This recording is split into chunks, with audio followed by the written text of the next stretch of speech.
क्या हम पाकिस्तान को खत्म कर सकते हैं? आप जानते हैं 90s में बहुत ज़्यादा आतंकी हमले हुए कश्मीर के अंदर, यहाँ तक कि जो वहाँ के कश्मीरी पंडित थे उनको कश्मीर छोड़ के जाना पड़ा। उनकी बहनों पे, उनकी बेटियों पे, उनकी माताओं पे तरह तरह के अत्याचार हुए। उनको कंट्रोल्ड पब्लिसिटी मिली बहुत। उसका कारण यह है, अमेरिका और वेस्टर्न वर्ल्ड ये नहीं चाहता था कि उन्होंने जो एक मॉन्स्टर वहाँ पैदा किया है जिहादी के रूप में, उसको एक वैश्विक स्तर के ऊपर एक मॉन्स्टर के रूप में दिखाया जाए। एक इस्लाम क्रिश्चियनिटी क्या ये एग्जिस्ट करते हैं या this is all about business only? China के पास में कितनी बड़ी मिलिट्री है, चाइना के पास में कितनी बड़ी मैन्युफैक्चरिंग है, चाइना के पास में कितना बड़ा कंट्रोल है, लेकिन हाउ वीक चाइना इज। उनके पास यंगर जनरेशन अब कम रहेगी और ओल्डर जनरेशन बढ़ रही है। चाइना के बारे में कही जाती है कि वो पाकिस्तान से प्यार करता है, कारण कोई भी हो, लेकिन इस्लाम से नफरत करता है। इस्लाम से नफरत तो बड़ा क्लियर है, लेकिन पाकिस्तान के साथ उनका रिलेशन इंडिया की वजह से बड़ा घनिष्ठ हो गया है। पाकिस्तान के पास पैसे नहीं है, करीब $60 बिलियन का लोन ले चुके हैं वो अभी तक चाइना से। डोनाल्ड ट्रम्प अंकल ये भारत के लिए फायदेमंद होंगे? अनप्रिडिक्टेबल है, कब क्या कैसे कुछ कर देंगे कुछ नहीं कह सकते।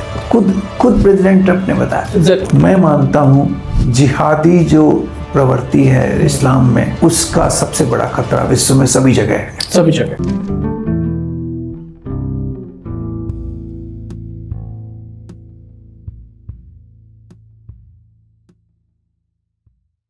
जम्बू द्वीपे भरत खंडे आर्यावर्ते भारतवर्षे। जम्बू टॉक्स देखने वाले हमारे सभी दर्शकों का बहुत स्वागत, अभिनंदन। मैं आपके साथ निधीश गोयल करता हूं आप सभी का यथोचित अभिवादन। इंटरनेशनल रिलेशंस, अंतरराष्ट्रीय संबंध, लेकिन इसको कहने के लिए सबसे पहले हमें संबंध जोड़ना पड़ेगा हमारे अपने से, स्व से, अपने आप से, अपने लोगों से। वो कहते हैं ना कि बाकी सब सपने होते हैं, लेकिन जो अपने होते हैं वो अपने होते हैं। अब अपनों को अपना बना करके अंतरराष्ट्रीय संबंधों में किस तरीके से विकसित किया जाए, न केवल स्वयं को बल्कि अपने देश को, उसकी बाजीगरी जिन लोगों ने की है, जिन लोगों ने उस पर किताबें लिखी हैं, जिन लोगों ने उसके लिए दुनिया को समझा है, घूमा है, जाना है, आइए उनमें से एक व्यक्ति तो आज हमारे साथ में है, उनसे जरा बात करते हैं। हमारे साथ में श्रीमान गौरी शंकर जी गुप्ता सर, आपका बहुत स्वागत, अभिनंदन, प्रणाम। कैसे हैं आप? बहुत अच्छा हूँ निधीश जी, आपसे मिलकर बहुत खुशी हुई और आपको बहुत बहुत बधाई कि आप YouTube पे इतना अच्छा कार्य कर रहे हैं। So nice of you sir. और आपसे हम बहुत सारी बातें आज करने वाले हैं, लेकिन उससे पहले आपकी कुछ किताबें भी हमारे पास में हैं, just like limits of consumption, environmental degradation and ancient wisdom के बारे में आपने लिखी है।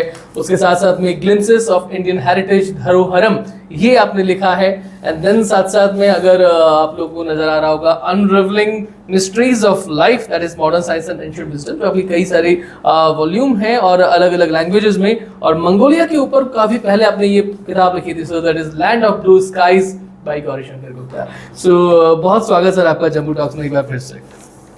सर, इस समय जो कॉन्फ्लिक्ट हुआ हम लोगों ने देखा हिंदुस्तान पाकिस्तान के बीच में कि किस प्रकार, और उसके बाद में सीज फायर की बात आई। मैं सर बहुत क्रिस्प आपसे इतना सा पूछना चाहता हूँ, क्या हम पाकिस्तान को खत्म कर सकते हैं? देखिए, ऐसा है कि पाकिस्तान को, हमारा नेबरिंग देश है, ज्योग्राफी हमारी जुड़ी हुई है। पहले हमारा हिस्सा था, भारत एक था। आप जम्मू द्वीप से जुड़े हुए हैं जी, तो वो जम्बू द्वीप का हिस्सा था। बिल्कुल। तो ख़त्म करने का मतलब ये है कि हमें ये कोशिश करनी चाहिए कि वहाँ जो टेरर नेटवर्क है वो ख़त्म हो जाए। राइट। हमें पाकिस्तान को ख़त्म करने से कोई अर्थ नहीं मिलेगा। वहाँ पे जो गलत एक्टिविटीज़ हो रही हैं, वहाँ पे जिन आतंकियों को पनाह दिया जा रहा है, उनको ट्रेनिंग दी जा रही है, जिनको अस्त्र शस्त्र दिए जा रहे हैं और उनको विदेशों में भेजा जा रहा है पब्लिसिटी के थ्रू, उन लोगों को हमें ख़त्म करना चाहिए। और उनके जो सपोर्टर्स हैं, चाहे वो आर्मी में हों, चाहे वो सरकार में हों, चाहे वो उनकी इंटेलिजेंस एजेंसी ISI में हों, उनको हमें टैकल करना बहुत ज़रूरी है। कैसे न्यूट्रलाइज करें सर इन सब चीज़ों को? बिकॉज बहुत सारी चीज़ें, बेसिकली पाकिस्तान है क्या? लोग कहते हैं कि Pakistan is a baby of CIA, जिसका कुछ इंटरेस्ट रशिया के पास था, कुछ इंटरेस्ट चाइना के पास था, कुछ इंटरेस्ट यूनाइटेड किंगडम के पास था, कुछ इंटरेस्ट US के पास में है, और सबने उसे पाला हुआ है, सबसे लड्डू खाता है, और अल्टीमेटली उसका एग्जिस्टेंस केवल इस बात पर है कि किस तरीके से भारत को परेशान करे, बेसिकली गजवाए हिंद। आप बिल्कुल ठीक कह रहे हैं। देखिए, ये हिस्सा भारत का था और ये संसार में मैं कहता हूँ कि most precious piece of land है ये। ओके। क्योंकि ये जो पीस ऑफ लैंड है जिसमें पाकिस्तान आज है, जो पहले भारत था, ये सेंट्रल एशिया से जुड़ता है, ये चाइना से जुड़ता है, ये मिडिल ईस्ट से जुड़ता है और उसके थ्रू यूरोप से जुड़ता है। और अगर आप उधर देखें तो पूरा का पूरा जो अरब वर्ल्ड है उससे जुड़ता है। और इधर भारत तो है ही, और समुद्र की भी एक्सेस है इसके, और समुद्र के थ्रू आप अफ्रीका से जुड़ जाते हैं। तो ये इसकी लोकेशन ऐसी है और जिसकी वजह से इसको एक एडवांटेज मिला हुआ है। और सबसे बड़ा एडवांटेज इसका जब हुआ जब अफ़गानिस्तान सोवियत यूनियन के अंडर में था, इनडायरेक्टली उन्होंने अपना कंट्रोल किया हुआ था, और अमेरिका उस समय चाहता था कि किसी भी तरह से सोवियत यूनियन को वहाँ से हटाया जाए। और बाद में उन्होंने पूरी कोशिश की, एक जिहादी कैंपेन उन्होंने शुरुआत की। उस जिहादी कैंपेन में जियाउल हक, आप जानते हैं, उस समय वहाँ के प्रेसिडेंट थे, मिलिट्री के डिक्टेटर थे बेसिकली। उन्होंने इस जिहादी कैंपेन को बहुत तेज़ी से उसका प्रचार प्रसार किया और अमेरिका से बहुत ज़्यादा उसको फंडिंग मिली। उस फंडिंग को यूज करते हुए उन्होंने ये ट्रेनिंग कैंप्स लगाए और उन जिहादियों को यूज करके उन्होंने सोवियत यूनियन को अफ़गानिस्तान से डिस्टेबलाइज किया और फिर सोवियत यूनियन को वहाँ से निकलना पड़ा। अल्टीमेट रिजल्ट ये था। और आप जानते हैं कि उसी के दौरान अल कायदा और तालिबान, ये दोनों बड़े आतंकी ग्रुप पैदा हुए। आईएस बाद में पैदा हुआ और इमीडिएटली जो 1989 में सोवियत यूनियन का विघटन हुआ और उसके 15 अलग अलग देश बन चुके थे उस समय। उसके बाद जब वो जिहादी एलिमेंट्स का यूज नहीं हो रहा था तो वो जिहादी एलिमेंट्स को उन्होंने भारत की तरफ डायरेक्ट कर दिया। उन्होंने कश्मीर में उन लोगों की एंट्री शुरू करवा दी और कश्मीर में आतंकी हमले शुरू हो गए। आप जानते हैं 90s में बहुत ज़्यादा आतंकी हमले हुए कश्मीर के अंदर, यहाँ तक कि जो वहाँ के कश्मीरी पंडित थे, 5-6 लाख की पॉपुलेशन, उनको कश्मीर छोड़ के जाना पड़ा। उनकी बहनों पे, उनकी बेटियों पे, उनकी माताओं पे तरह तरह के अत्याचार हुए। और उन अत्याचारों को किसी तरह से वर्ल्ड में पब्लिश नहीं किया गया। उनको कंट्रोल्ड पब्लिसिटी मिली, बहुत लिमिटेड। उसका कारण यह है कि अमेरिका और वेस्टर्न वर्ल्ड ये नहीं चाहता था कि उन्होंने जो एक मॉन्स्टर वहाँ पैदा किया है जिहादी के रूप में, उसको एक वैश्विक स्तर के ऊपर एक मॉन्स्टर के रूप में दिखाया जाए कि इस मॉन्स्टर का यहाँ उन्होंने उपयोग किया और अब ये जगह जगह इस तरह की जिहादी प्रवृत्ति फैला रहा है। तो इसकी वजह से उसकी लिमिटेड पब्लिसिटी हुई, क्योंकि जो वेस्टर्न, मैं आपको मेरे व्यक्तिगत अनुभव से बता रहा हूँ कि मैंने देखिए यूरोप में 3 जगह में रहा। मेरे करीब 12 साल में यूरोप में रहा। मैं बेल्जियम में रहा जो EU का हेडक्वार्टर है। मैं फ्रांस में रहा जो बहुत इम्पोर्टेंट कंट्री है, मैं यूनेस्को का डिप्यूटी परमानेंट रिप्रेजेंटेटिव था। और फिर मैं हंगरी और बोस्निया में रहा। तो मैंने बड़े नज़दीकी से देखा है कि ये वेस्टर्न वर्ल्ड जो है ना, ये बात करते हैं फ्री प्रेस की, लेकिन बड़ी सटल वे में पूरी की पूरी प्रेस को ये कंट्रोल करते हैं। इनका जितना भी मीडिया है, चाहे वो प्रिंट मीडिया हो, चाहे वो इलेक्ट्रॉनिक मीडिया हो, इसको बड़े सटल तरीके से मैनेज करते हैं ये। उनको इंस्ट्रक्शन दिए जाते हैं कि इस चीज़ को प्रोमिनेंस देनी है, इसको नहीं देनी है। अगर कोई भी चीज़ आप सीखना चाहते हैं कि आप अपनी प्रेस को कैसे रेगुलेट करें, तो ये सीखने के लिए वेस्टर्न वर्ल्ड सबसे अच्छा एग्जाम्पल है। और उसी की तरह से अमेरिका भी प्रोजेक्ट करता है। आप न्यूयॉर्क टाइम्स में वही स्टोरी आएंगी जो चाहते हैं, वाशिंगटन पोस्ट में वही स्टोरी। चाइना में भी यही होता है? चाइना में तो बिल्कुल ही अलग है। चाइना तो टोटली कंट्रोल्ड है। चाइना में तो कोई फ्रीडम है ही वो नहीं। दिखाता भी नहीं है। हाँ, वो दिखाने की कोई इच्छा भी नहीं है। वहाँ तो जो सरकार चाहती है वही पब्लिश होता है, उसके अलावा कुछ पब्लिश नहीं होता।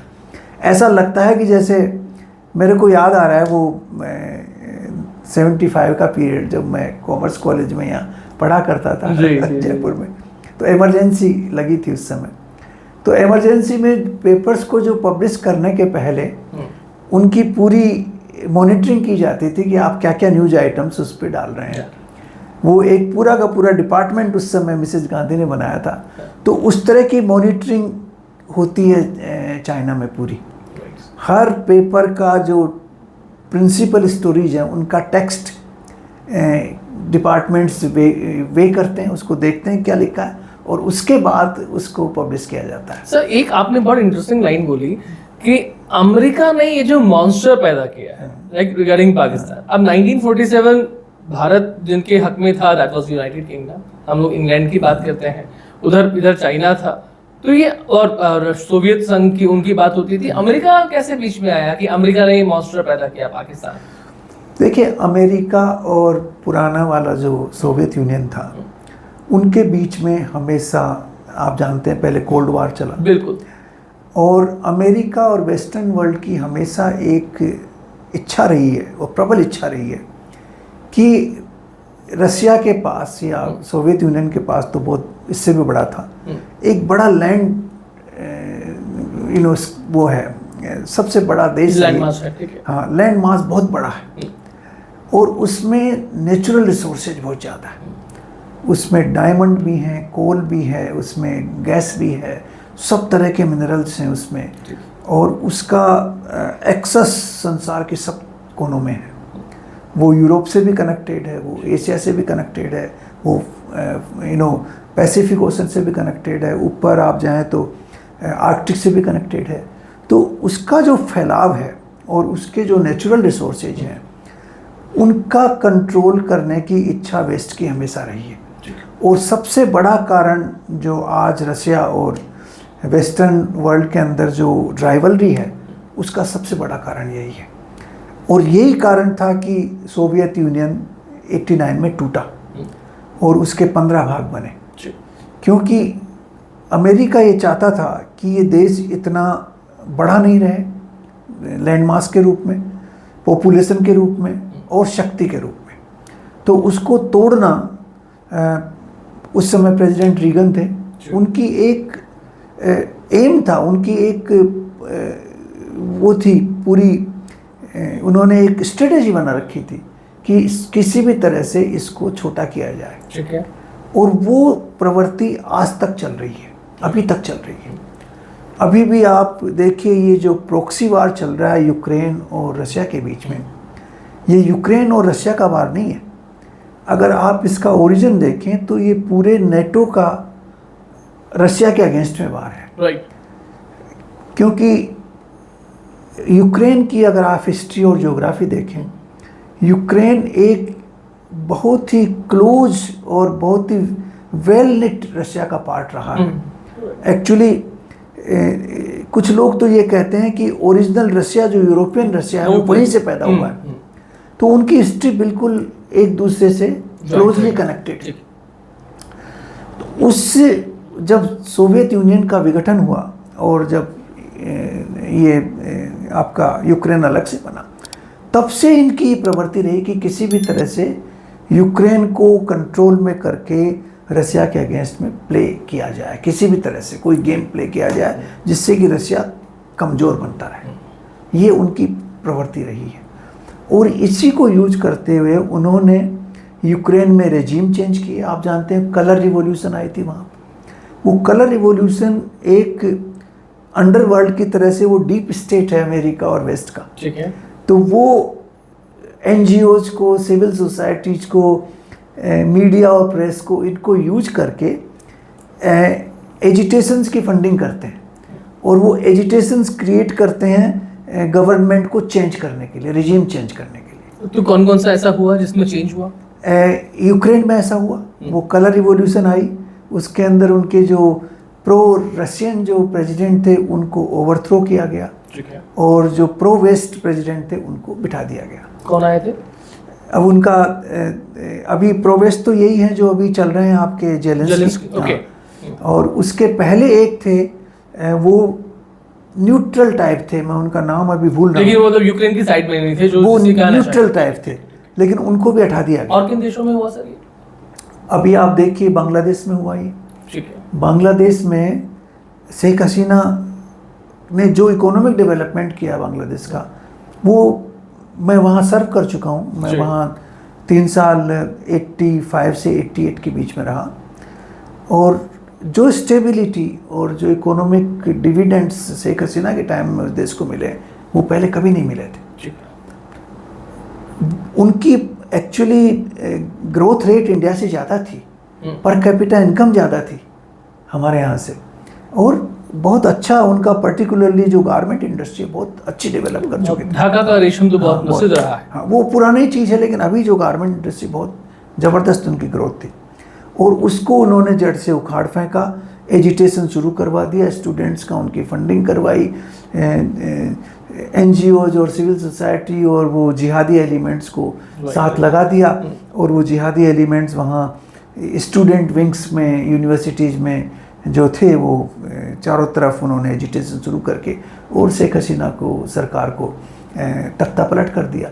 ये एक तरह से इनडायरेक्ट कू देता है, सरकार को पलट देना है, बिल्कुल कू देता है। तो जैसे आपने बोला कि पाकिस्तान इज अ मॉन्स्टर, जिसे अमेरिका ने बनाया, तो क्या अमेरिका आज भी और भी मॉन्स्टर पैदा कर रहा है? इसका मतलब तो ये हो गया ना। देखिए, जब तक ट्रंप नहीं आए थे तब तक तो इनका जो डीप स्टेट था बड़ा एक्टिव था। आपने देखा होगा कि ट्रंप ने आने के बाद जो इनकी जो फॉरेन एड की जो एजेंसी है, US एड जिसको बोलते हैं, उसका एनालिसिस करके खुद ट्रंप ने बताया है कि इसका जो पैसा है वो विदेशों की NGOs को, विदेशों की सिविल सोसाइटीज को विदेशों में परिवर्तन करने के लिए, रिजीम चेंज करने के लिए फंड किया जाता था। खुद प्रेसिडेंट ट्रंप ने बताया। और उन्होंने US एड को अभी टेम्परेरी बिल्कुल बंद किया हुआ है, उससे कोई फंडिंग कहीं नहीं हो सकती। और वो जितना भी US एड का फंड है, मैं नहीं कहता कि 100% इस काम में है, कुछ अच्छे काम में गया है, लेकिन एक बहुत बड़ा हिस्सा उस फंड का रिजीम चेंज के लिए फंडिंग में दिया गया है। हमारे यहाँ पे आप देखिए जो CA के अगेंस्ट में एजिटेशन हुआ था, फिर किसानों का एजिटेशन हुआ था, उसका पूरा का पूरा फंडिंग विदेशों से हुआ है। और विदेशों में डायरेक्टली इनके जो अमेरिकन हैं उनकी डायरेक्ट फंडिंग नहीं आती, इनकी फंडिंग जाती है किसी NGOs में। ठीक है। और उन NGOs की फंडिंग फिर हमारे यहाँ आती है, और उसकी वजह से ये सारे एजिटेशन सस्टेन करते हैं। ठीक है। तो आप एक जगह पे 5-10 लाख लोग ले आइए और एक बहुत बड़ा एजिटेशन क्रिएट कर दीजिए, कहीं फिर उसको मीडिया में पब्लिसाइज करिए कि यहाँ पर तो बहुत ज़्यादा लोग असंतुष्ट हैं, यहाँ पे लोग नहीं चाहते हैं कि ये सरकार रहे, और इस तरह का एक वातावरण क्रिएट करके उस सरकार को आप गिरा देते हैं। यहाँ पर मैं वापस से उस पर आना चाहूँगा कि आपने बांग्लादेश की बात की कि बांग्लादेश में जो शेख हसीना के बाद में अभी मोहम्मद यूनुस खान एंड चीजें हुई, this is by America. Pakistan के बारे में आपने कहा कि दिस इज बाय अमेरिका। अब इसका इम्पैक्ट तो भारत पर पड़ रहा है, बिकॉज ये दोनों भारत के बाजू थे, और दोनों के दोनों का इम्पैक्ट भारत पर पड़ता है। तो इसमें अमेरिका ने फायदा किसको दिया और नुकसान किसको दिया? और सोवियत संघ तो यहाँ पर है ही नहीं। देखिए, ये मोहम्मद यूनुस जो है वो अमेरिका के साथ कई वर्षों से जुड़ा हुआ है। अमेरिकी राष्ट्रपतियों के साथ इसके जगह जगह फोटोग्राफ्स आए हैं, और इसको जो नोबेल पीस प्राइज दिया हुआ था, जो कहता है कि इसने रूरल फंडिंग की स्मॉल स्केल पे, उसका भी प्रमुख कारण अमेरिका था। इसको नोबेल प्राइज़ मिलने का प्रमुख कारण हुई थी। अब इसको बैठा हुआ था फ्रांस में, उसको यहाँ लाके बिठा दिया ओवरनाइट वो फ्रांस से आ गया ढाका में, और ढाका में now he practically like the prime minister of the country. हाँ, तो ये इस तरह की जो चीज़ें ये लोग करते हैं। अब आपने जो प्रश्न पूछा वो बड़ा इंटरेस्टिंग प्रश्न है कि इसका असर हमारे ऊपर होता है। देखिए, इसका कभी कभी तो इनडायरेक्टली हो जाता है, लेकिन कभी कभी वो चाहते हैं कि असर हो। उसका रीज़न क्या है कि आप भारत के इतिहास को देखें OECD ने कुछ समय पहले एक इकोनॉमिस्ट का एक बड़ा ग्रुप अपॉइंट किया था, जिसके अंगस मेडिसन करके एक इकोनॉमिस्ट थे, वो उसके हेड थे। Right sir. और उनको ये कहा गया था कि आप क्रिश्चियन एरा 0 से लेके और 2000 तक ये पता लगाए कि कौन कौन संसार की इकोनॉमीज बहुत बड़ी और बहुत पब्लिश बुक है उनकी, ये बहुत बड़ी है। तो उन्होंने OECD के बिहाफ पे, ऑर्गेनाइजेशन ऑफ ये कंट्रीज हैं काफ़ी सारी, उनके बिहाफ पे स्टडी कंडक्ट की।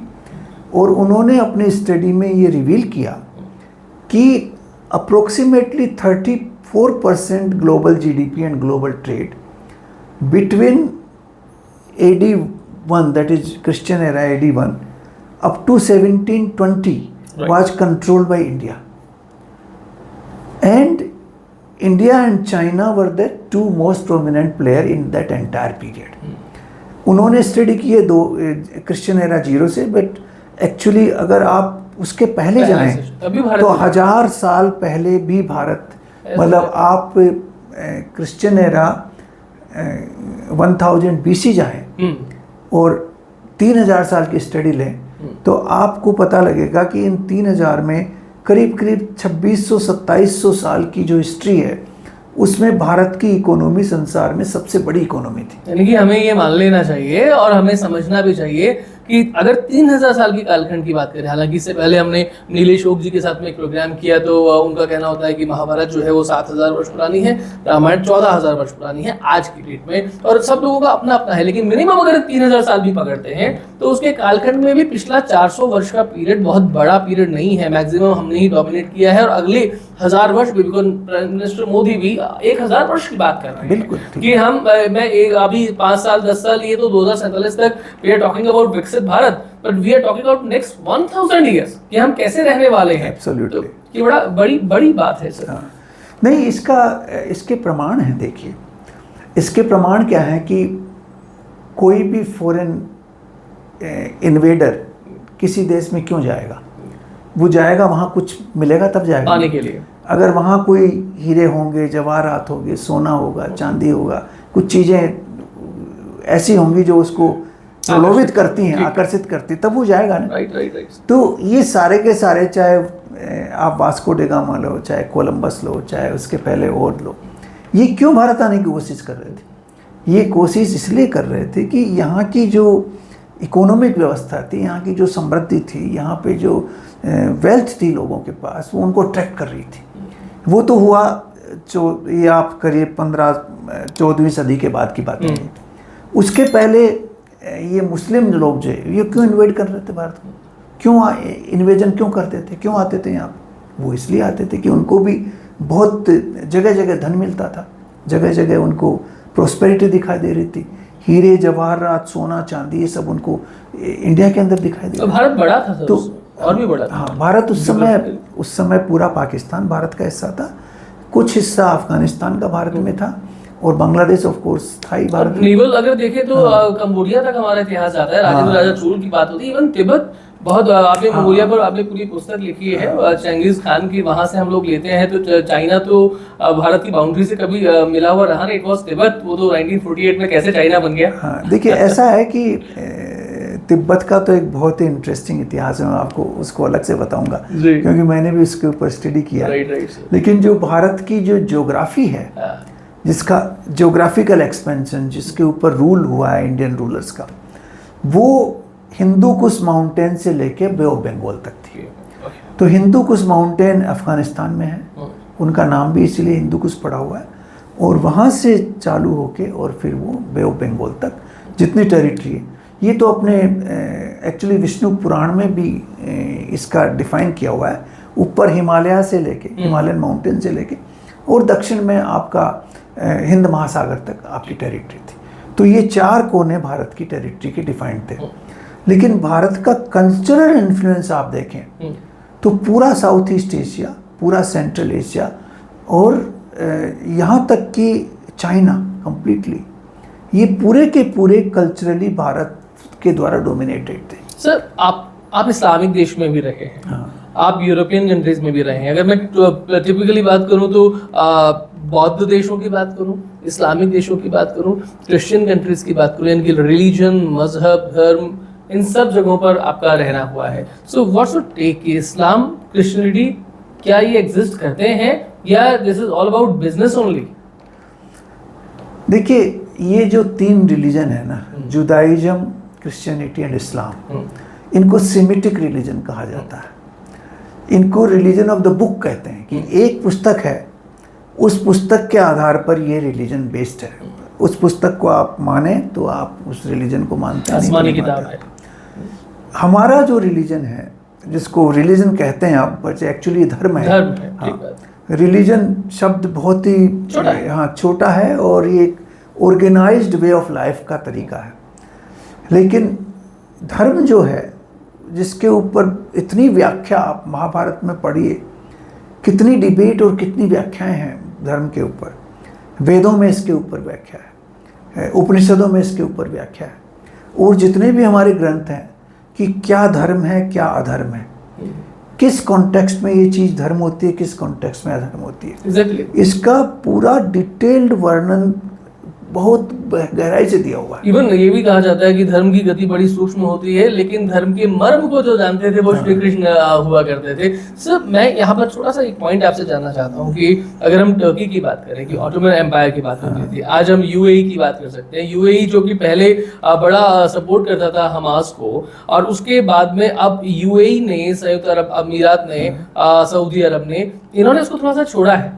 और जब से एमबीएस आए हैं, मोहम्मद बिन सुलेमान, तो 2015-16 के बाद में थोड़ा सा चेंज काफी कुछ हुआ है, और उन्होंने मतलब केवल और केवल हम कि इस्लामिक देश पाकिस्तान है केवल इसलिए, या फिर इकोनॉमिक एड देना है इसके लिए, तो उसका हाथ छोड़ा। और हम देखते हैं कि पहलगाम हमले से पहले हमास के लोग भारत आते हैं, मतलब बेसिकली पीओके जाते हैं, और वो रेकी होती है, सब चीजें होती है, और ये because of Turkey, because Mecca Medina अगर अमीरात के पास में है, सऊदी के पास में है, तो उधर जेरूशलम के पास में उनका तीसरा एक हेरिटेज होता है, और उस हेरिटेज को संभालने के लिए अभी तुर्की देख रहा है कि मेरे को उसको देखना है, तो मैं इस्लाम का एक सुपर पावर न केवल बनना चाह रहा हूं, बल्कि मैं इस्लाम को स्थापित करने की इच्छा से मैं लड़ाई लड़ रहा हूं उसके लिए। तो थोड़ा सा इसमें करेक्शंस है, इसलिए मैंने आपसे पूछा कि क्या इस्लाम जो है वो एग्जिस्ट करे, या फिर it is only about business? देखिए, ये 3 पोल्स हैं इस्लाम में। एक पोल तो है टर्की, दूसरा पोल है सऊदी अरेबिया, और तीसरा पोल है ईरान। ये 3 पोल्स पे ये पूरा का पूरा इस्लाम इधर से उधर घूमता है। हाँ, ये एक स्टेज थी कि पर्शियन सिविलाइजेशन काफ़ी बड़ी सिविलाइजेशन थी और हमारे से बहुत क्लोजली कनेक्टेड थी, लेकिन उस समय वहाँ पर जोरास्ट्रियन धर्म था, और बाद में जब इस्लाम आया तो वो कम्प्लीटली फिनिश करके उन्होंने इस्लामिक बन गए। तो उनकी एक हिस्ट्री है, लेकिन अभी जो वहाँ पर जो हैं वो ज़्यादातर शिया मुस्लिम हैं, तो वो चाहते हैं कि हम कंट्रोल करें सब चीज़ों को। सऊदी अरेबिया इसलिए चाहता है क्योंकि उनके पास मक्का मदीना है, जो दोनों बड़े इस्लाम के सबसे बड़े तीर्थ स्थान हैं, और टर्की इसलिए चाहता है कि उनका एक बड़ा एम्पायर हुआ करता था किसी ज़माने में, और उस एम्पायर ने काफ़ी बड़े इलाके में कुछ यूरोप के हिस्सों को भी कंट्रोल किया था। तो इसकी वजह से ये तीनों की तीनों अभी भी एम्बिशस हैं। बाउंड्री लगती है यूरोप से। या बिल्कुल। तो टर्की तो क्या है कि एक्चुअली आधा यूरोप में आधा एशिया में है, तो वो दोनों कॉन्टिनेंट को जोड़ता है। नाटो में भी रहा है, आई थिंक। हाँ, नाटो का हिस्सा है, नाटो का पार्ट। हाँ, नाटो का हिस्सा है टर्की। टर्की एक्चुअली नाटो का बहुत बड़ा बेस है टर्की के अंदर, लेकिन यूरोपियन यूनियन का हिस्सा नहीं होगा। हाँ, यूरोपियन यूनियन का हिस्सा नहीं है, क्योंकि वो काफ़ी वर्षों से कोशिश कर रहा है यूरोपियन यूनियन का हिस्सा बनने की, लेकिन यूरोपियन यूनियन वाले उनको नहीं चाहते, क्योंकि ये बहुत बड़ा देश है और बहुत बड़ी मुस्लिम पॉपुलेशन है, और वो चाहते हैं कि क्रिश्चियन पॉपुलेशन, और इसमें थोड़ा सा इतना सामंजस्य ठीक से नहीं हो पाएगा, तो इसलिए वो किसी न किसी रूप में उसको अवॉइड करते आ रहे हैं। लेकिन ओटोमान एम्पायर पहले जब था टर्की का, उस एम्पायर ने कुछ हिस्सों में यूरोप में भी कंट्रोल किया और कुछ हिस्सों में मिडिल ईस्ट में कंट्रोल किया। तो इनकी वजह से इन तीनों में ये संघर्ष चलता रहता है। लेकिन ये जो इस्लाम और क्रिश्चियनिटी जो हैं, ये धर्म नहीं है, इनको आप पंथ कह सकते हैं। धर्म इसलिए नहीं है कि ये एक पुस्तक है, उसके ऊपर ब्लाइंड फेथ करो। Blind faith. हाँ, आप किसी चीज को क्वेश्चन नहीं कर सकते, किसी चीज के ऊपर प्रश्न नहीं उठा सकते। आप ये इस्लाम में ये प्रश्न नहीं उठा सकते कि प्रोफेट मोहम्मद कौन थे, उनकी जीवन में इस तरह की घटनाएं हुई जो बड़ी निंदनीय हैं, वो क्यों हुई। इस तरह के प्रश्नों का जो इनकन्वीनियंट क्वेश्चन जो कहते हैं ना, वो उठा नहीं सकते। इसी तरह से आप जीसस क्राइस्ट की ज़िंदगी पर भी इस तरह के क्वेश्चन नहीं उठा सकते। जो उसमें कह दिया उसी को मानना है, अंतिम है। हाँ, तो ये जो रिलीजन है वो ब्लाइंड फेथ के रिलीजन है। आपको अंधा होके उसको फॉलो करना चाहिए, करना पड़ता है। हमारे यहाँ हर चीज़ को आप क्वेश्चन कर सकते हैं, हर चीज़ के ऊपर प्रश्न उठा सकते हैं। यहाँ तक कि मैं आपको साधारण सा उदाहरण दूँ, भगवान कृष्ण ने गीता में 7000 श्लोक सिर्फ अर्जुन को समझाने के लिए कि युद्ध करना तेरे लिए अच्छा है। क्यों अच्छा है? 700 श्लोक उन्होंने बोले, तब जाके अर्जुन उसको माना। फिर भी लास्ट में 18वें अध्याय में उन्होंने यही कहा कि मैंने जो कहना था कह दिया, अब जो तुम्हारे समझ में आए वो कर। तो हमारे यहाँ किसी तरह का कमांडमेंट नहीं होता। हर मनुष्य अपना विवेक का उपयोग करे, स्वविवेक। हाँ, उस विवेक का उपयोग करके वो ये निर्धारित करे कि मेरे लिए ये करना अच्छा है, ये करना अच्छा नहीं है। उसका निर्धारण हर व्यक्ति को दिया गया है। ये हमारे धर्म की एक बहुत मूल आधारभूत धारणा है, और वो धारणा मैं समझता हूँ कि बहुत ही अच्छी धारणा है जो और धर्मों में नहीं है।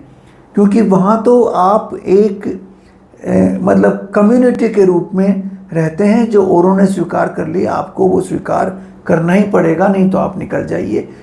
इस तरह की उनकी व्यवस्था है। सर, अफ्रीका की अगर हम बात करें तो इस समय बहुत कभी कभी न्यूज़ भी आई थी कि जितना पहले अमेरिका ने वहाँ पर फंड किया था, जितना पहले चाइना वहाँ पर फंड कर रहा था, उससे कहीं ज़्यादा मिडिल ईस्ट अब वहाँ पर फंड कर रहा है, यूएई वहाँ पर फंड कर रहा है। तो जियोपॉलिटिक नज़रिए से आप इसे कैसे देखते हैं? अफ्रीका को ओवर पावर कर रहे हैं? नहीं, देखिए, अफ्रीका जो है बहुत बड़ा कॉन्टिनेंट है और पॉपुलेशन भी करीब करीब 1.3 बिलियन, मतलब ये हो गया अपना भारत के बराबर पॉपुलेशन। हाँ, करीब 130 करोड़ की पॉपुलेशन है वहाँ की, और वहाँ पे नेचुरल रिसोर्सेज काफ़ी हैं, और वहाँ का जो लाइफ स्टाइल है वो अभी भी ट्राइबल्स डोमिनेटेड है। वहाँ पे हर कंट्री में काफ़ी ट्राइबल पॉपुलेशन रहती है, और उनके अपने रीति रिवाज हैं, उन रीति रिवाजों के हिसाब से वो चलती है। अब धीरे धीरे वो उनमें काफ़ी पहले कॉलोनी थे, यूरोप के कॉलोनी रहे काफ़ी देश। धीरे धीरे उनका इकोनॉमिक इंटीग्रेशन ग्लोबलाइजेशन की वजह से पूरे विश्व के साथ हो रहा है। ठीक है। और पहले वहाँ पर इन्वेस्टमेंट होता था यूरोप का, क्योंकि वो कॉलोनाइजर्स थे। धीरे धीरे यूरोपियंस के पास पैसे कम हो गए, उनके कॉलोनीज से पैसे आना कम हो गए, तो उनका इन्वेस्टमेंट कम हो गया। चाइना ने वहाँ इन्वेस्टमेंट शुरू किया, लेकिन चाइना का इन्वेस्टमेंट बेसिकली उनके जो नेचुरल रिसोर्सेज थे, जो उनके मिनरल्स थे, उनको कंट्रोल करने के लिए ज़्यादा थे। उन कंट्रीज में जहाँ बड़ी बड़ी माइंस वो कंट्रोल करते हैं, उन माइंस के ऊपर लंबे लंबे अरसे के लीज लिए हुए हैं, या ऐसी जगह पे जहाँ पे वो एग्रीकल्चरल लैंड लेके उस पर एग्रीकल्चर करते हैं, इस तरह की ज़मीनों को लेकर के उन्होंने इन्वेस्टमेंट किया है। और अब जो है मिडिल ईस्ट के पास बहुत पैसा है, क्योंकि उन्होंने जो ऑयल का पैसा आया है ना 73 के बाद में, उसको बड़ा विवेक के साथ उसका इन्वेस्टमेंट किया, और उस इन्वेस्टमेंट से उन्होंने उसको मल्टीप्लाई कर लिया। क्योंकि अरब वर्ल्ड में आप जानते हैं कि वो हमेशा अच्छे ट्रेडर्स रहे हैं, ट्रेडिंग, क्योंकि उनके पास तो नेचुरल वेल्थ पहले थी नहीं कुछ भी। बेसिकली ये लोग जो थे, रेगिस्तान था, बड़ा रेगिस्तान, उसमें रहते थे, कैमल्स रहते थे, और इंडिया से सामान जाता था तो उसकी ट्रेडिंग वो यूरोप तक करते थे। इंडिया से सामान जाता था और पहले ओमान साइड में जाता था, और फिर यमन की तरफ जाता था, और फिर मिडिल ईस्ट में जाके फिर नॉर्दर्न पार्ट, जैसे आपके इराक और सीरिया उनमें जाता था और फाइनली यूरोप पहुंचता था। तो ये ट्रेडिंग के अंदर बहुत बड़े एक्सपर्ट रहे हैं हमेशा से ये लोग ट्रेडर्स, और ट्रेडिंग में इनकी स्किल्स काफ़ी गहरी हैं। तो इन्हीं स्किल्स का यूज करते हुए उन्होंने इस जो मनी इनको ऑयल वेल्थ से मिली उसको ट्रेडिंग और इन्वेस्टमेंट में यूज करके उसको मल्टीप्लाई किया गया और उसका इन्वेस्टमेंट अब ये जगह जगह कर रहे हैं। अफ्रीका में भी एक हिस्सा उस इन्वेस्टमेंट का जा रहा है। आप देखिए सऊदी अरब में कितना डेवलपमेंट इन्होंने किया, $100 बिलियन से ज़्यादा का इन्वेस्टमेंट। हाँ बिल्कुल, बहुत बड़ा जा रहा है। तो वो चाहते हैं कि अफ्रीका से उनकी कनेक्टिविटी ज़्यादा अच्छी बने, अफ्रीका के ऊपर उनका थोड़ा इन्फ्लुएंस बढ़े। तो नेचुरली ये अफ्रीका से कनेक्टेड भी हैं, क्योंकि अगर आप देखें सऊदी अरेबिया और जो रेड सी का इलाका है वो नॉर्दर्न अफ्रीका से बिल्कुल कनेक्ट करता है। तो वो चाहते हैं कि हमारा इन्फ्लुएंस वहाँ पे बढ़े, और वैसे भी वहाँ पे काफ़ी इस्लामिक देश भी हैं अफ्रीका में, तो उसको भी ये यूज करते हुए अपना इन्फ्लुएंस बढ़ाने की कोशिश कर रहे हैं। भारत को सर खतरा किससे है?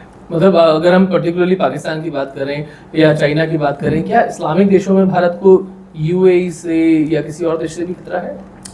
देखिए, मैं विश्व में अगर देखा जाए तो सबसे बड़ा खतरा मैं मानता हूँ जिहादी जो प्रवृत्ति है इस्लाम में, उसका सबसे बड़ा खतरा विश्व में सभी जगह है। सभी जगह, हाँ, वो यूरोप में भी है और भारत में भी है।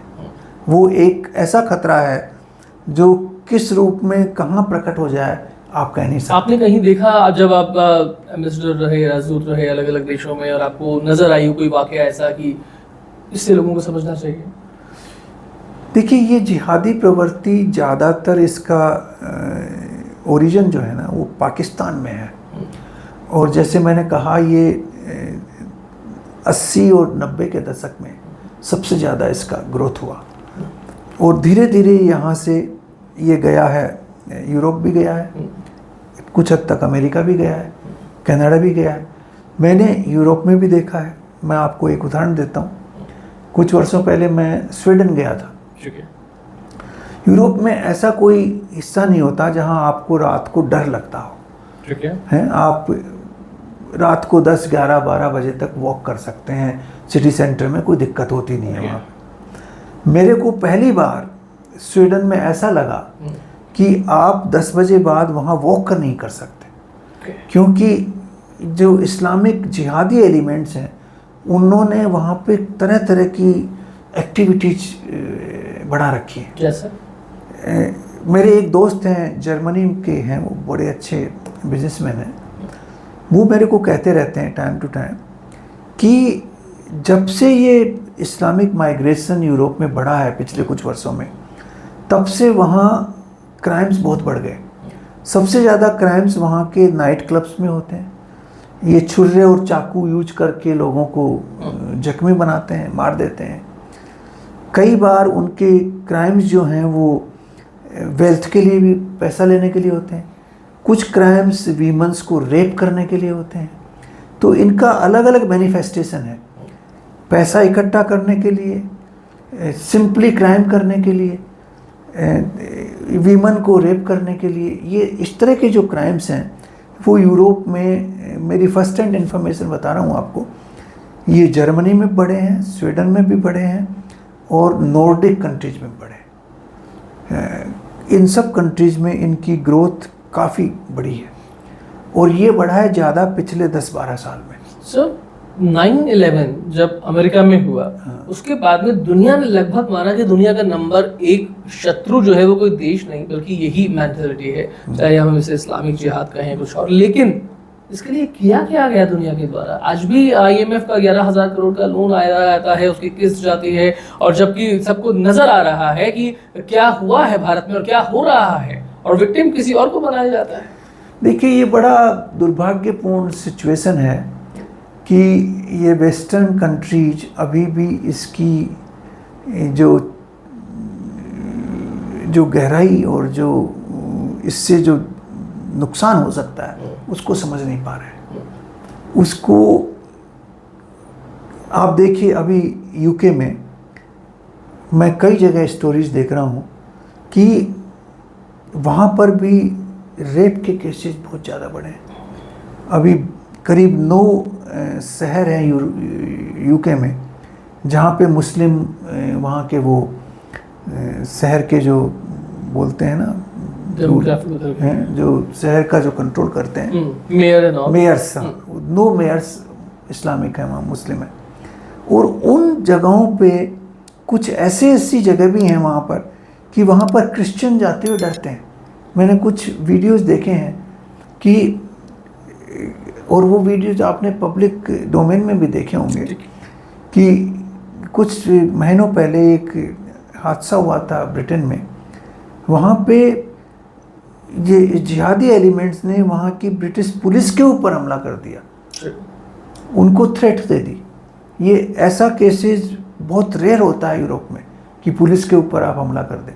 ये ऐसे केसेस होने लग गए हैं, लेकिन उनको अभी भी इस चीज़ की ग्रेविटी का महसूस क्यों नहीं हो रहा, मैं समझ नहीं पा रहा इसको।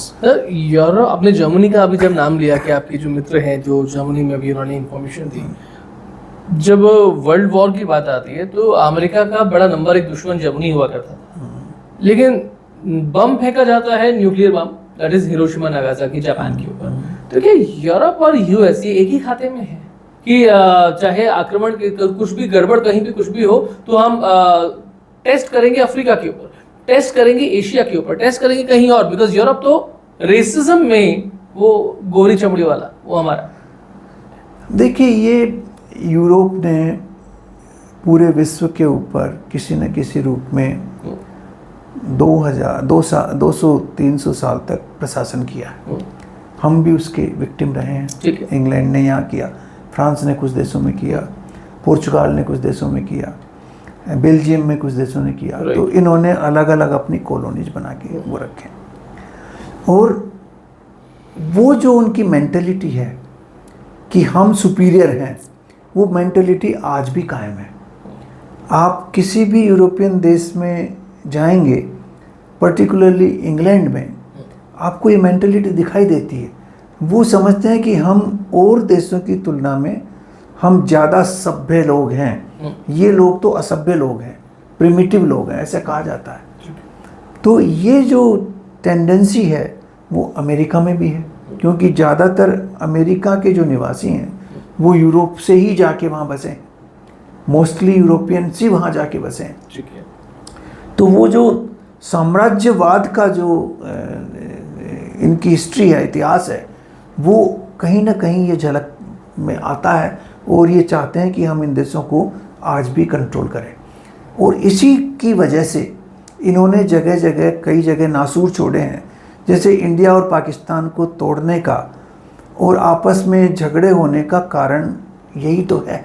इसीलिए तो वो इंटरवीन कर पाते हैं और रूल कर पाते हैं इंडिया पाकिस्तान के ऊपर, आज भी प्रेशर लगा के रखते हैं। अगर इंडिया और पाकिस्तान 47 में अलग अलग कंट्री नहीं होते तो आज वेस्टर्न वर्ल्ड को जो लिवरेज वहाँ मिला हुआ है पाकिस्तान में, वो नहीं मिलता है। वो लिवरेज उनको मिला हुआ है क्योंकि हमारा ब्रेकअप उन्होंने कर दिया, और ब्रेकअप होने से उनको एक हिस्सा मिल गया जो उनकी शरण में चला गया, और वो उसका उपयोग करके हमारे अगेंस्ट में तरह तरह की कोशिशें करते रहते हैं। ये चीज़ें जैसे आप देखिए इराक में भी यही हुआ। इराक और कुवैत, इनको अलग अलग किया गया जी। और फिर कुवैत और इराक में झगड़े किए गए। इसी तरह से अफ्रीका में भी बहुत से देशों में आर्टिफिशियल बाउंड्री बनाई गई है, और उनमें इतने झगड़े नहीं हैं, लेकिन फिर भी झगड़े टाइम टू टाइम होते रहते हैं। तो इन झगड़ों की जो जड़ छोड़ी गई है वो कोलोनाइजेशन के समय से छोड़ी गई है, और उस समय की वजह से, उस हिस्ट्री की, इतिहास की वजह से आज भी इन देशों में द्वेष बना हुआ है। ठीक है, उसका ये बेनिफिट उठाते जा रहे हैं अपने प्रोस्पेरिटी के लिए, अपना कंट्रोल के लिए, और वो जो साम्राज्यवाद की नीति है उसको आगे बढ़ाने के लिए।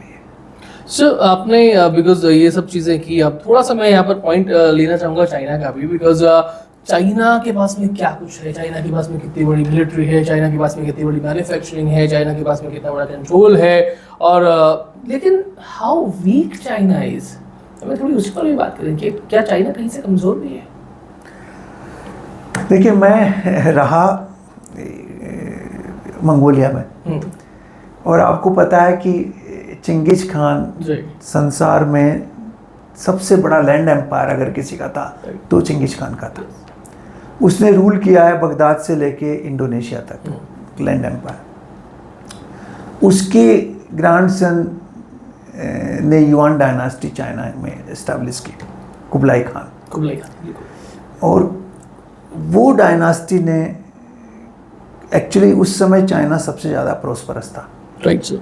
उस डायनास्टी के समय इन ए वे चाइना मंगोलिया के कंट्रोल में था। तो ये कहा यह जाता है कि करीब 200 से 250 साल तक मंगोलियंस ने चाइना पे प्रशासन किया, राज किया। अभी अगर आप कभी मंगोलिया विजिट करेंगे तो वो कहते हैं कि जिन लोगों ने ग्रेट वॉल बनाई वो ग्रेट हो सकते हैं, लेकिन जिन्होंने ग्रेट वॉल बनाने के लिए उनको फोर्स किया वो नेचुरली उनसे ज़्यादा ग्रेटर है। तो ये मंगोलियंस ने उनके ऊपर इन्वेजन करते रहते थे चाइनीज़ के ऊपर। इसकी वजह से चाइनीज़ को एक ग्रेट वॉल बनानी पड़ी अपनी सिक्योरिटी के लिए। ओके। तो ये एक सिक्योरिटी स्ट्रक्चर था। जैसे हमारे यहाँ भी आप देखते हैं आमेर में वो वॉल बनी हुई है, फोर्ट्स बने हुए हैं। हाँ, तो ये फोर्ट्स और ये दीवारें जो बनाई थी वो चाइना ने मंगोलिया के जो ट्राइबल इन्वेडर्स आके उनको परेशान करते थे उसके अगेंस्ट जो बनाई थी। ठीक है। तो मंगोलिया जो है वो बहुत पावरफुल कंट्री था एक स्टेज पे, और उसकी सभ्यता संस्कृति चाइना में काफ़ी आई। अभी भी एक इनर मंगोलिया उनका चाइना का हिस्सा है, उन्होंने कंट्रोल किया हुआ उसके ऊपर। तो ये जो चाइनीज सिविलाइजेशन है ये एक छोटा सा हिस्सा था पहले। फिर इन्होंने जब तिब्बत को कंट्रोल किया, आप अगर चाइना की ज्योग्राफी देखें, मैं एग्जैक्टली तो नहीं बता सकता आपको, लेकिन हो सकता है कि करीब 40% हिस्सा तिब्बत हो उसका, पूरी लैंड मास का। अप्रोक्सीमेटली। तो तिब्बत जो है वो चाइना का हिस्सा था नहीं किसी स्टेज पे। तिब्बत एक हमेशा इंडिपेंडेंट कंट्री रहा है और बुद्धिस्ट ओरिएंटेड रहा है। आप मानते हैं सर ये नेहरू ने तिब्बत को दे दिया चाइना? अब देखिए जो भी है वो आपकी हिस्ट्री ऐसा है उसका कि तिब्बत, मंगोलिया और इंडिया का जो नॉर्दर्न हिस्सा है लद्दाख, वो आपस में वेल कनेक्टेड थे और उनके अंदर बुद्धिस्ट स्ट्रक्चर बड़े स्ट्रॉन्ग थे। हमारे यहाँ से मोंक्स जाते थे तिब्बत, तिब्बत से मोंक्स जाते थे मंगोलिया, मंगोलिया से आते थे तिब्बत, तिब्बत से आते थे लद्दाख। तो ये जो पूरा एक कनेक्शन था बुद्धिज्म का, ये बहुत ही स्ट्रॉन्ग था इस इलाके में। और उस समय तिब्बत जो है वो हमेशा एक इंडिपेंडेंट राष्ट्र के रूप में रहा। उसका सांस्कृतिक संपर्क इंडिया से बहुत घनिष्ठ था, क्योंकि सारी की सारी भाषा वहाँ, संस्कृत भाषा और पाली भाषा दोनों इंडिया से गई हुई है। वहाँ के जितने भी ग्रंथ हैं वो सब हिंदुस्तानी ग्रंथों से ही बने हुए हैं। पूरी की पूरी उनकी फ़िलोसॉफी थी, उनका जो सिस्टम था वो हमारे यहाँ से बना हुआ था, उनके सारे नाम हमारे यहाँ से निकले हुए थे। लेकिन जब 54-55 के आसपास जब चाइना ने उसका इलीगली ऑक्यूपेशन कर लिया, उसके बाद से उन्होंने उसका डेमोग्राफिक भी चेंज किया, उन्होंने सारे नाम्स भी चेंज कर दिए और उन्होंने कोशिश ये की है कि वहाँ की सभ्यता संस्कृति जो ओरिजिनल है वो डाइल्यूट हो जाए या कम्प्लीटली नष्ट हो जाए। तो चाइना की जो वीकनेसेस जो हैं वो एक तो देखिए मंगोलियंस, मैंने आपको बताया उन्होंने रूल किया था। तिब्बत जो बहुत बड़ा हिस्सा है वो भी उनकी इन ए वे वीकनेस है। मेरा मानना ये है आज भी कि हो सकता है कि हम हमारे पास ये क्षमता नहीं थी कि हम तिब्बत को चाइनीज इन्वेजन से बचा सकते। ठीक है। लेकिन हमारे पास ये क्षमता ज़रूर थी कि हम तिब्बत को चाइना का हिस्सा नहीं मानते। हम ये कहते कि आपने इसको ले लिया, कंट्रोल कर लिया, लेकिन ये हमेशा से इंडिपेंडेंट राष्ट्र रहा और हमारे साथ इनके बहुत घनिष्ठ संबंध रहे, तो हम इसको आपका हिस्सा नहीं मानते। ठीक है, आपने इसको इलीगली कंट्रोल किया हुआ, ये कह सकते तिब्बत की अभी भी है, ये हम कह सकते थे उस समय। लेकिन हमने उसको तिब्बत को चाइना का हिस्सा मान लिया।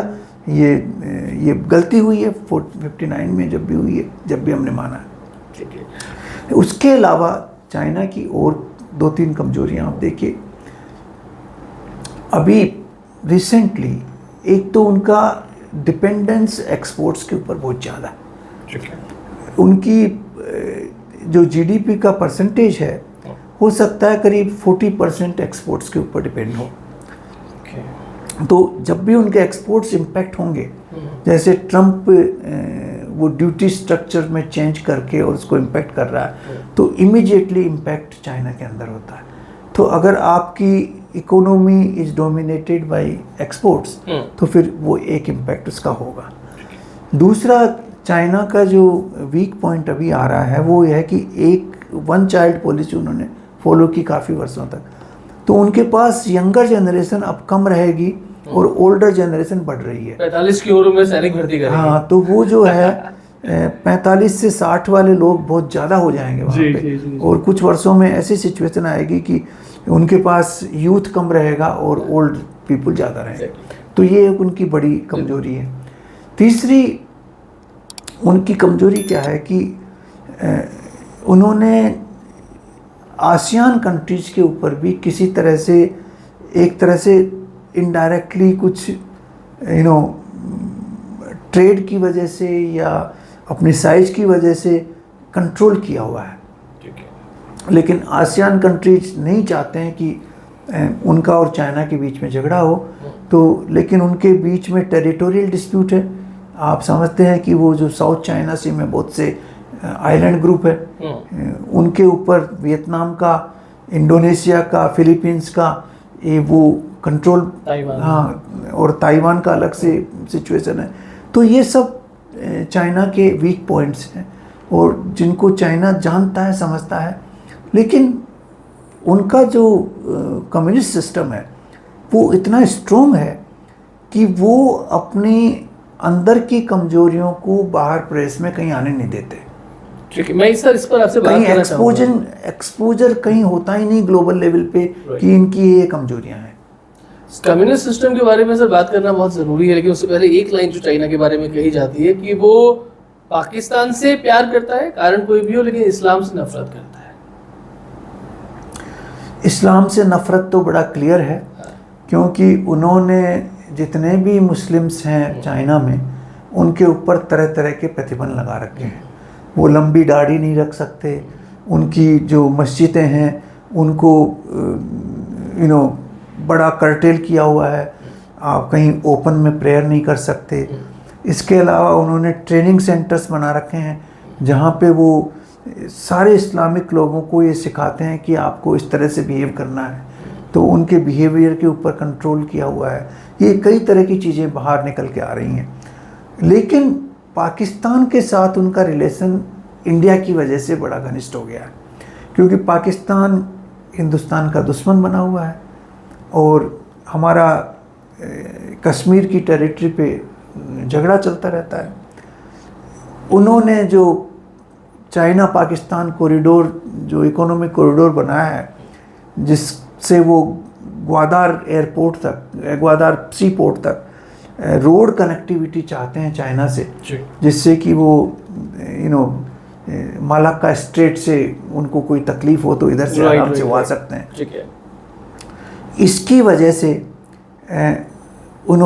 पाकिस्तान ने चाइना को कुछ जम्मू एंड कश्मीर का हिस्सा भी सीड किया हुआ है, और जो रोड्स कनेक्टिविटी बनाई हुई हैं उसको सेफगार्ड करने के लिए उनमें जो इंडस्ट्रियल कॉरिडोर्स बनाना चाहते हैं उनको डेवलप करने के लिए, पोर्ट को यूज करने के लिए अब पाकिस्तान के पास पैसे नहीं है, तो वो तो बिल्कुल डिपेंडेंट है चाइना के ऊपर। तो बहुत हैवी लोन उन्होंने, करीब $60 बिलियन का लोन ले चुके हैं वो अभी तक चाइना से। तो अब अगर आप $60 बिलियन लोन ले चुके हैं तो नेचुरली आप उनके कंट्रोल में रहेंगे। Exactly. अब बाहर से आप हथियार भी नहीं कर सकते, तो वो चाइनीज हथियार वहाँ पे आते हैं और चाइना भी चाहता है कि हमारा इन्फ्लुएंस पाकिस्तान में बना रहे। आप चाहते हैं, आपको लगता है सर कि पाकिस्तान टूटेगा कई टुकड़ों में और उसके टूटने से भारत को फायदा होगा? देखिए, ये प्रश्न है पाकिस्तान, मेरा भी मानना ये है कि टूटेगा, लेकिन इमीडिएटली नहीं टूटेगा। आप बलूचिस्तान में तो आपको पता है ऑलरेडी उन्होंने अपना इंडिपेंडेंट नेशन डिक्लेयर कर दिया है हाँ। ऑलरेडी, वहाँ पे एजिटेशन चले हुए हैं। पख्तूनिस्तान वाले अलग से अपना एक देश चाहते हैं। सिंध प्रोविंस में भी कई बार प्रॉब्लम्स होती रहती हैं, पहले बांग्लादेश अलग हो ही जी, चुका जी, है। तो एजिटेशंस वहाँ चल रहे हैं, और जब पाकिस्तान की सेंट्रल गवर्नमेंट और आर्मी थोड़ी वीक होगी तो नेचुरली ये हिस्से जो है उनसे धीरे धीरे अलग हो जाएंगे, लेकिन उसमें अभी समय लगेगा। ये इमीडिएटली अगले 10 साल में नहीं लगता कि ये होगा। 20 साल 25 साल, हाँ, हो सकता है एक जनरेशन में हो जाए, 20-25 साल में ही हो जाए, लेकिन अगले 10 साल में मेरे को नहीं लगता कि पीओजे के जो है वो वहाँ भी एजिटेशन चल रहे हैं, लेकिन किस तरह से ये अलग से आएगा या कश्मीर के साथ जुड़ के भारत का हिस्सा बनेगा या किस तरह की, अभी क्लैरिटी नहीं है इसके ऊपर कुछ भी। लेकिन ये क्लैरिटी ज़रूर है कि पीओजे के ऊपर पाकिस्तान का कब्जा धीरे धीरे कम होता चला जा रहा है। वहाँ की इकोनॉमिक कंडीशंस ख़राब होती चली जा रही हैं, और जो लोग वहाँ रहते हैं, वो जो जम्मू एंड कश्मीर हमारा जो हिस्सा है, उसमें लोगों की प्रॉस्पेरिटी देख के वो बड़े दुखी होते हैं कि जो भारत के पास जो हिस्सा है वहाँ पे लोग बड़े ऐशो आराम से रहते हैं। जो पाकिस्तान का पीओजे, पाकिस्तान के कंट्रोल में जो पीओजे के हैं, उसमें वहाँ लोग बड़े, तो भारत की पकड़ जो है वो थोड़ी मजबूत बन रही है, पहले ढीला छोड़ा हुआ था, पकड़ धीरे धीरे मजबूत बन रही है, और धीरे धीरे वहाँ पे जो टेंडेंसीज जो हैं वो अलगाववाद की बढ़ रही हैं। सर, कम्युनिस्ट कंट्री की जो कि मैं बात करना चाह रहा था आपसे, हम लोगों ने कई बार सुना है कि भारत के जो देशों की बात करें, मित्र देशों की बात करें, तो उसमें इजराइल की बात आएगी जो एक प्रॉपर जूइश कंट्री है, इसमें रशिया की बात आएगी जो सोवियत संघ हुआ करता था, तो स्टालिन की बात आती है तो वो प्रॉपर कम्युनिस्ट कंट्री, वो वहां से निकल के आता है। एंड तीसरा फ्रांस की बात करेंगे हम लोग। बट क्या कोई कम्युनिस्ट देश भारत का वाकई में मित्र हो सकता है? क्यों नहीं हो सकता? सोवियत यूनियन तो कम्युनिस्ट देश था ही, और सबसे बड़ा मित्र रहा है हमारे साथ। क्यों नहीं हो सकता? ऐसा है कि आइडियोलॉजी और मित्रता का संबंध नहीं होता। इंटरनेशनल रिलेशंस में मित्रता आपके नेशनल इंटरेस्ट पे डिपेंड करती है। अगर आप ऑब्जेक्टिवली देखें तो 71 वार में हमको सोवियत यूनियन का बहुत अच्छा सपोर्ट मिला। इन्होंने यूएन सिक्योरिटी काउंसिल में वीटो तक का यूज किया भारत को बचाने के लिए। तो वो तो एक कम्युनिस्ट राष्ट्र था, बिल्कुल, और उसका हमारे साथ बहुत गहरा संबंध इसलिए बना क्योंकि हमारी जो स्ट्रेटेजिक इंटरेस्ट थे वो कोइंसाइड कर रहे थे। क्योंकि वेस्ट उनके अगेंस्ट में था और हम न्यूट्रल थे नॉन अलाइनमेंट में, तो न्यूट्रल नॉन अलाइंड कंट्रीज को सोवियत यूनियन अपने साथ रख के वेस्ट को चैलेंज करना चाहता था। तो नेचुरल अलाइज बन गए हम उनके। और उसकी वजह से मिसेस गांधी जब 71 में उन्होंने वो फ्रेंडशिप ट्रीटी साइन की थी, और आप जानते हैं उन्होंने हमारी इंडस्ट्रीज को भी डेवलप किया है। पहले आयरन एंड स्टील इंडस्ट्री सबसे बड़ी बोकारो भिलाई में उन्होंने सेटअप की थी। उसके बाद उन्होंने हमको आर्म्स भी दिए हैं, टैंक्स भी दिए हैं, एयरक्राफ्ट्स भी दिए हैं। BS-400 की बात उसी उसी हो रही है, और अभी भी मिल रहे हैं। इवन ब्रह्मोस भी, और अभी भी रसिया जो है, मैं मानता हूँ कि हमारा सबसे ज़्यादा रिलायबल पार्टनर है। इवन इजराइल से भी ज़्यादा रिलायबल पार्टनर है, क्योंकि ये लॉन्ग स्टैंडिंग पार्टनरशिप रही है। 1950 से लेके आज तक रशिया हमारे साथ साइड बाय साइड सपोर्ट करता रहा है। लेकिन अभी रशिया और चाइना के संबंध बहुत क्लोज हो गए हैं। वो आपस में एक दूसरे को स्ट्रेटेजिक मतलब पार्टनर विद नो लिमिट्स मानते हैं, तो उसका इम्पैक्ट थोड़ा इंडिया के ऊपर आ सकता है। लेकिन रशिया जानता है कि भारत और चाइना के बीच में कुछ समस्याएं हैं, और उसमें रशिया उस समस्याओं को समझते हुए हमारा साथ दे रहा है और हमें साथ रख रहा है। लेकिन उसकी वजह से हो सकता है कुछ कोई ना कोई फ्रिक्शन बीच में आए, लेकिन मैं नहीं समझता कि कोई बड़ी फ्रिक्शन आएगी।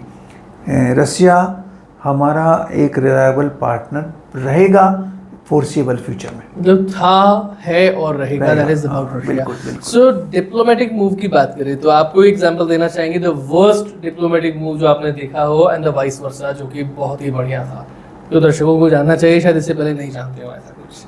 अब ये बड़ा मुश्किल है कहना कि कौन सा डिप्लोमेटिक मूव, लेकिन मैं एक मानता हूँ, जैसे मैंने आपको कहा था कि तिब्बत को चाइना का हिस्सा मानना ये एक बहुत ही बड़ा ब्लंडर था हमारे पार्ट पे।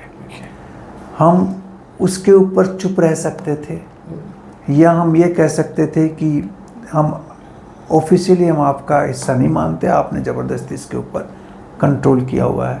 और उसकी वजह से अब वो 5 फिंगर्स की बातें करते हैं ना, आपने सुना हो 5 फिंगर्स, तो वो कहते हैं कि ये जो इसको संसार की रूफ भी कहा जाता है क्योंकि ये 14,000-16,000 फीट के बीच में तिब्बत है और उससे कनेक्टेड हैं आपका सिक्किम है, भूटान है, नेपाल है और लद्दाख है और अरुणाचल प्रदेश है। तो इनकी जो 5 फिंगर्स की जो तमन्ना है ना चाइना के पास, उसकी वजह से है। अगर वो हिस्सा नहीं बनता और हम उसी को कंटेस्ट करते तो बहुत ही अच्छा सिचुएशन हमारे लिए होता है। एक तो सबसे बड़ा ब्लंडर। दूसरा ब्लंडर, उसके पहले जो ब्लंडर हुआ वो 48 में जब नेहरू जी यूएन में चले गए थे कश्मीर को लेके। जब कश्मीर, हमारी सेनाएं कश्मीर में आगे बढ़ रही थी और जो मेरे कुछ दोस्त हैं उनके पेरेंट्स, एक दो मतलब वो आर्मी में बड़े सीनियर जनरल्स रहे हुए हैं, उस समय वो एक्चुअली कश्मीर में डिप्लॉयड थे। तो उन्होंने अपने बच्चों को बताया, उन्होंने मेरे को बताया कि अगर 48 में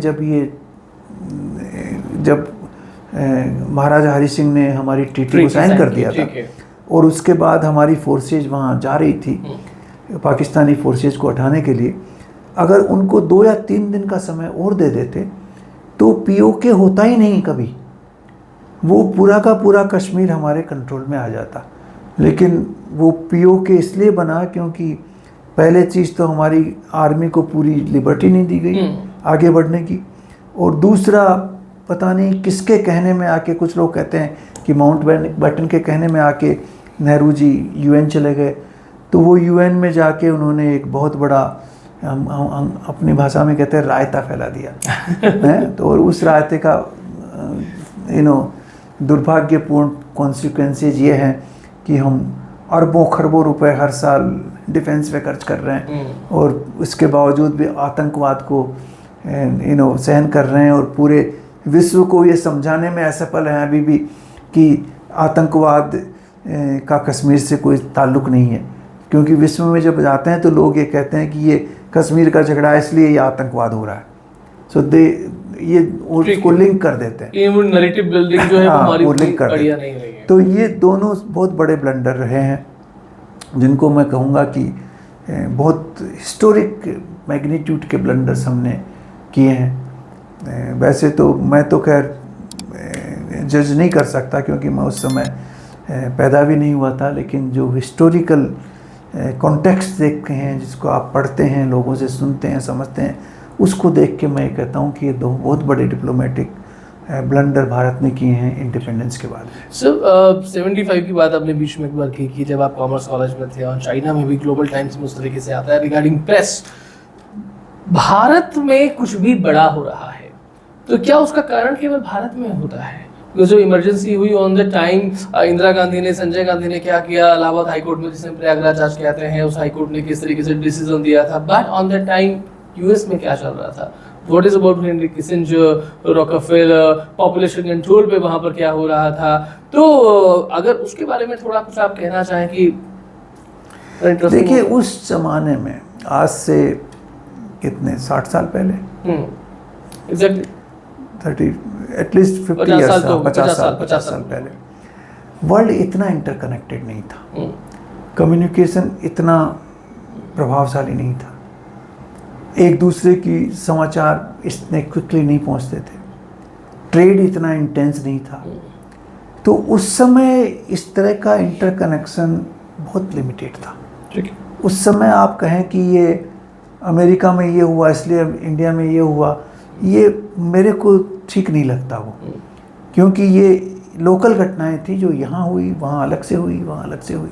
लेकिन आज ये घटनाएं इंटरकनेक्टेड है। आज जो डीप स्टेट अमेरिका का कुछ करता है या वेस्टर्न कंट्रीज कुछ करते हैं या कोई दूसरा देश करता है, तो उसका इम्पैक्ट ग्लोबली होता है, क्योंकि आज कम्युनिकेशन बहुत फास्ट है, सोशल मीडिया बड़ा फास्ट है, आपके सैटेलाइट्स एक दूसरे से बिल्कुल जा रहे हैं, ट्रेड रिलेशंस बहुत गहरे हैं, सप्लाई चेन इतनी इंटरकनेक्टेड है ग्लोब में कि एक कंट्री का इम्पैक्ट दूसरे कंट्री पे इमीडिएटली होता है। तो इसलिए आज के कॉन्टेक्स्ट में, आज के परिप्रेक्ष्य में ये संभव है, लेकिन उस समय मैं नहीं मानता कि ये संभव। फाइनली सर, अंकल सैम, अगर हम बोले uncle Trump, Donald Trump uncle, ये भारत के लिए फायदेमंद होंगे? देखिए ये बड़े इनको मैं अंग्रेजी में कहूँ कि इरेटिक बिहेवियर है इनका बिहेवियर जो है ना अनप्रिडिक्टेबल है। कब क्या कैसे कुछ कर देंगे कुछ नहीं कह सकते। लेकिन इनकी दो चीज़ें मेरे को, राधा तीन चीज़ें मेरे को अच्छी लगी।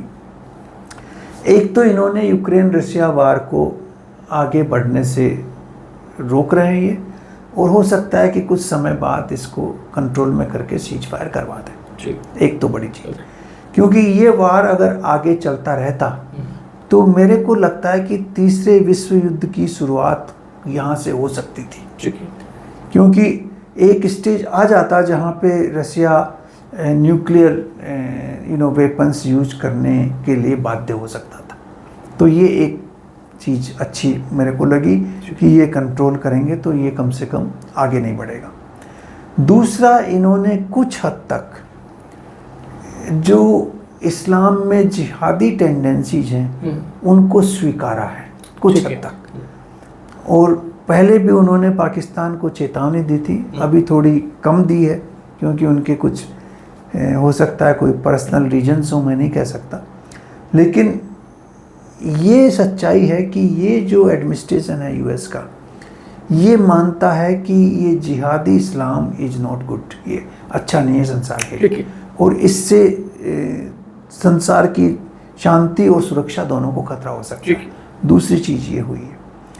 तीसरी चीज़ मैं ये मानता हूँ कि इन्होंने डीप स्टेट का जो डिस्टेबलाइजेशन कैंपेन था जगह जगह पे ब्रेक किया, जो फंडिंग करते थे एनजीओज की और सिविल सोसाइटीज़ की और तरह तरह के एजिटेशन संसार में उत्पन्न करते थे, उसको इन्होंने कम किया है। तो इन तीन चीज़ों में तो ये अच्छा मानता हूँ मैं।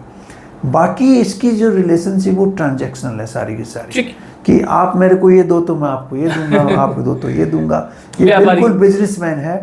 हाँ, तो बिजनेस की तरह से आप इसके साथ डील करेंगे तो आपको उसका फायदा मिलेगा, अदरवाइज नहीं। दो न्यूक्लियर देशों के बीच में जो इस समय हम लोगों ने देखा, भारत और पाकिस्तान के बीच में आगे की कूटनीति किस तरीके की रह सकती है? देखिए, ये न्यूक्लियर ब्लैकमेल के लिए तो प्रधानमंत्री जी ने बिल्कुल क्लियरली कह दिया कि हम इसको एक्सेप्ट नहीं करेंगे, और बिल्कुल सच्चाई कहा उन्होंने कि इसको एक्सेप्ट नहीं करना ही हमारी नीति है।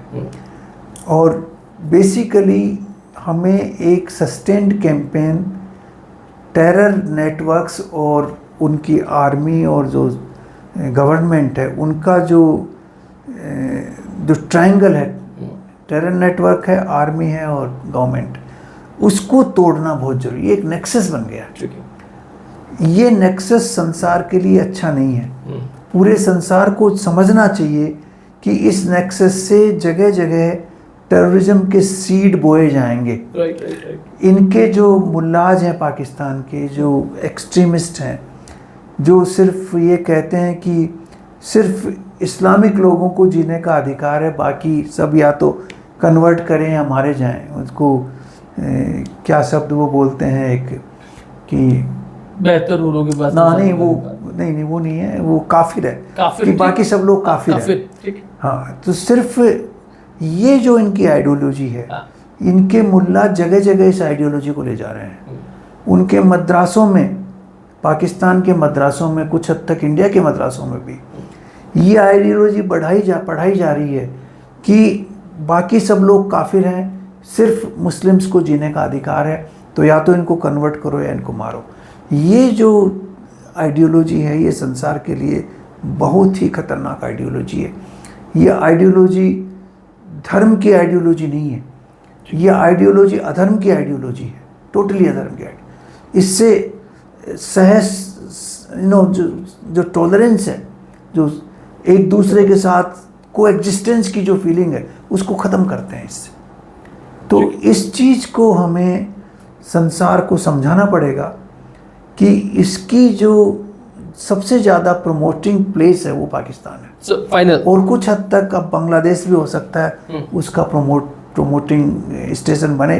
तो इसको हमें पूरे संसार को अवगत कराना पड़ेगा कि ये किसी के लिए अच्छा नहीं है, और इससे आगे जाके तरह तरह के संघर्ष और टेररिज्म की घटनाएं बढ़ेंगी। कूटनीति का कोई अंतिम बिंदु होता है सर?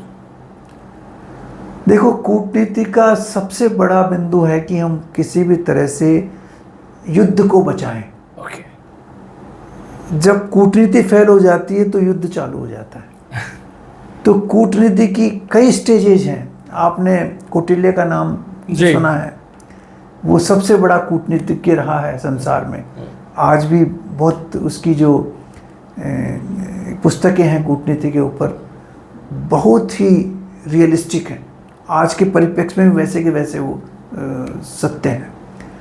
उन्होंने भी कहा है कि कूटनीति के कई रूप हैं और हर रूप में किस परिप्रेक्ष्य में आप बात कर रहे हैं, उस परिप्रेक्ष्य में क्या घटनाएं घटित हो रही हैं, उसके अनुरूप आपको कूटनीति अडॉप्ट करनी पड़ेगी।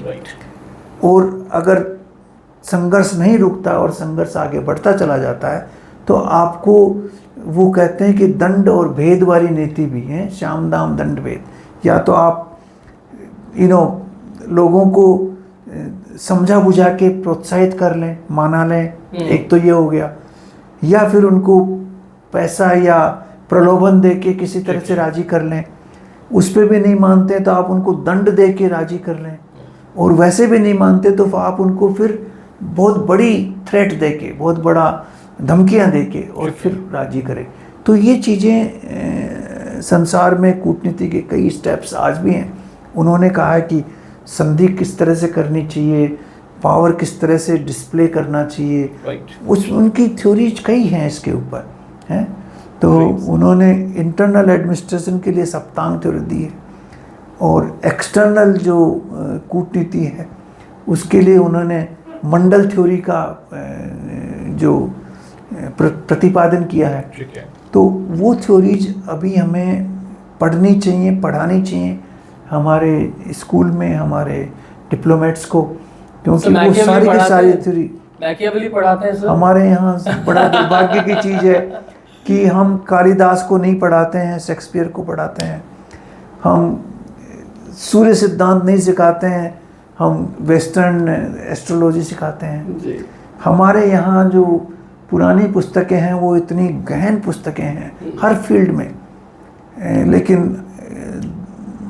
मैं चाहता हूँ कि ये सरकार जो हमारी विरासत की बात कर रही है, इन चीज़ों को वापस लाए हमारे पाठ्यक्रम में, और पाठ्यक्रम में इंक्लूड करके हमारी जो नई जनरेशन है उनको बताए कि हमारे पूर्वजों ने क्या क्या इस संसार को दिया है। एक्चुअली वेरी राइट सर, आपने जो बताया है, और जो आपने बीच में भी कहा था एंगस मेडिसिन की जब बात आई थी कि 3000 सालों के इतिहास में लगभग 2600 साल भारत में, 2700 साल ये भारत जो का डोमिनेंस रहा है पूरी दुनिया पर। तो बाकी जो कालखंड है उसमें हम परेशान रहे, लेकिन उसके अगले 1000 वर्ष की जो एक पूरी की पूरी सहस्त्राब्दी है ये भारत की होने वाली है। लेकिन उसके लिए प्राणवायु प्राप्त करनी होगी अपने पुरखों से, अपने इतिहास उसके बारे में पढ़ना होगा, ऐसे लोगों को समझना होगा, तभी जाकर के हम लोग वाकई में कह पाएंगे कि हाँ हम इस देश के वासी हैं जिस देश में गंगा बहती है। तो बहुत धन्यवाद सर, आपने इतना समय हमें दिया, और हमारे दर्शकों को आई होप कि ना बहुत कुछ जानने सुनने को मिला होगा। और अगर आप अपनी कमेंट्स हमें देंगे, अपनी टिप्पणियां देंगे तो हमें बहुत अच्छा लगेगा। चैनल को, वीडियोस को लाइक ज़रूर कीजिए, शेयर कीजिए, चैनल को सब्सक्राइब ज़रूर कर लें,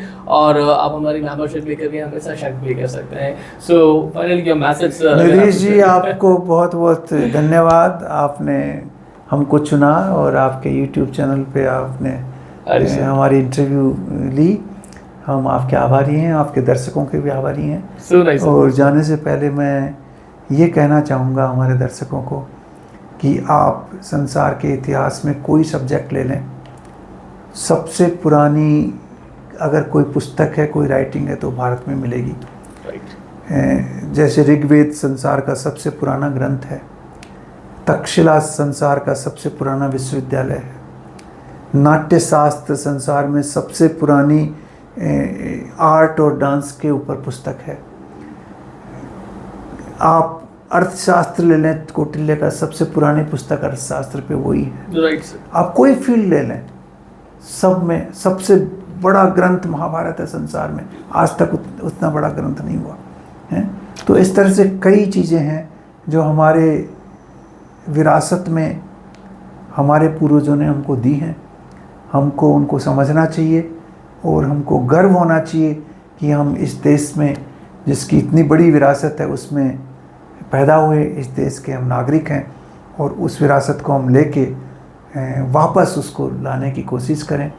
और संसार को बताएं कि हमारे जो ज्ञान का भंडार था पुराना, वो इतना विशाल है कि उसका वापस आना आवश्यक है। यह कल कल छल छल बहती, क्या कहती गंगा धारा, युग युग से बहता आया यह पुण्य प्रवाह हमारा। और ये प्रवाह लगातार चलता रहेगा, लेकिन हमें दृष्टि बनाए रखनी है, इतिहास से सीखना है और अपने वर्तमान के माध्यम से अपने भविष्य को थोड़ा और संजोना है। तो बहुत धन्यवाद सर आपका शो में पधारने के लिए। प्रणाम सर। जय श्री राम। जय श्री राम।